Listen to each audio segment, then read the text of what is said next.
Isaac Zida, the leader of a group of young army officers, declared himself head of the West African nation of Burkina Faso on Saturday morning.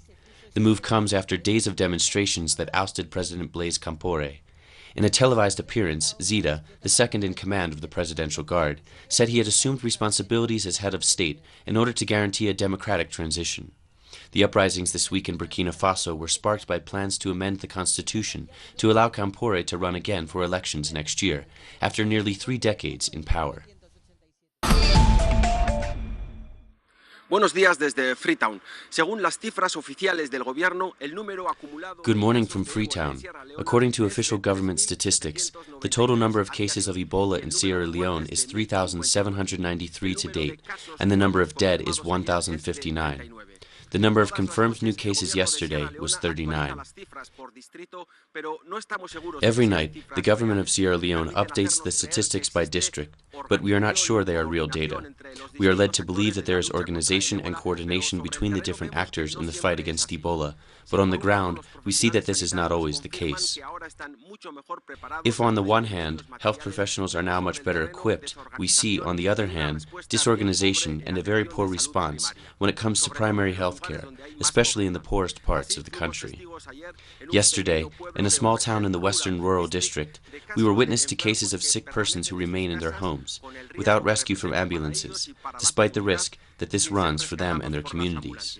They remain in households where they have lost 8 to 10 family members already. They are quarantined, but they are not receiving any help. Their neighbors call repeatedly so that someone can come pick them up, but the ambulances do not arrive. Nos mantenemos informados, devolvemos la conexión a Caracas.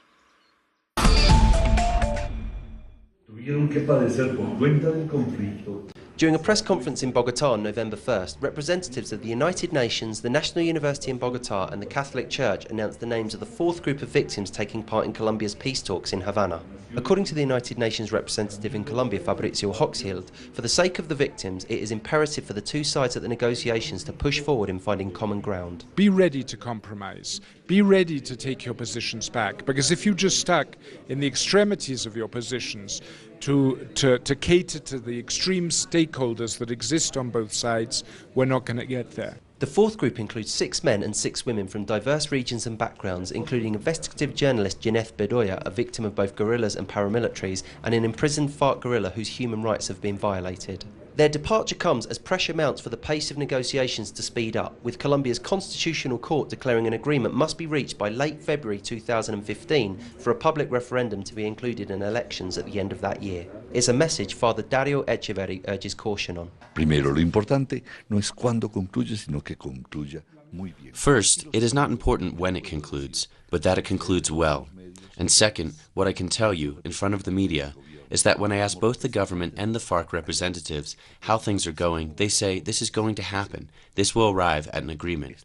Hopefully that's how it will be.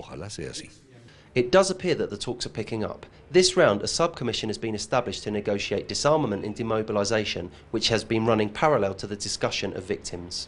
The inclusion of an imprisoned FARC guerrilla is likely to cause controversy among conservative elements of Colombia's media. However, as with the inclusion of members of Colombia's military in previous groups, this shows the commitment of the selectors to the greatest diversity possible. Charles Parkinson, Telesur in Bogotá, Colombia. In Comayagua, 80 kilometers away from Tegucigalpa, a new project was introduced that would include more than 15,000 families that live as garbage collectors.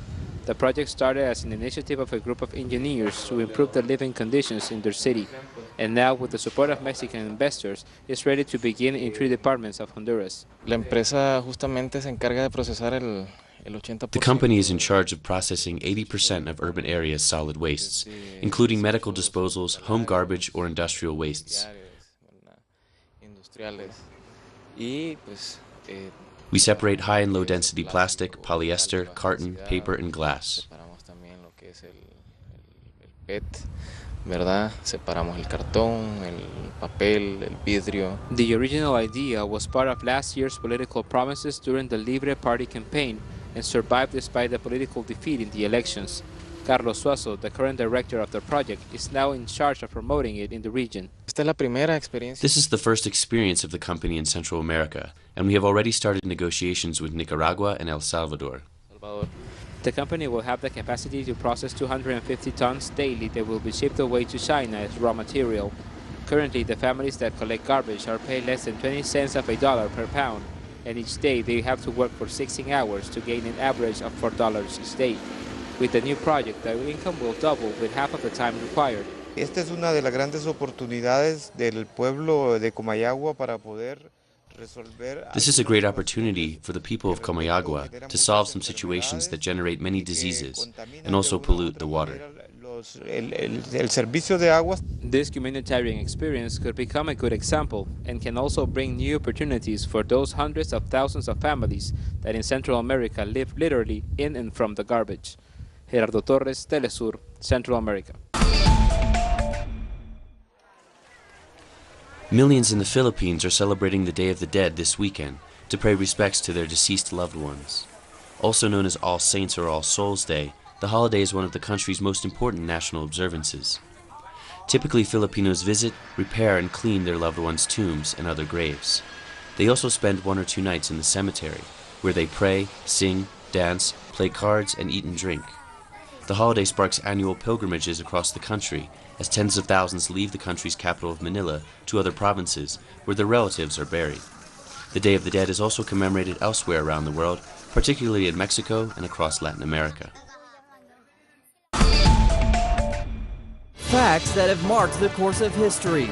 Productions designed in the English language and made for the English-speaking world. This is Documentary.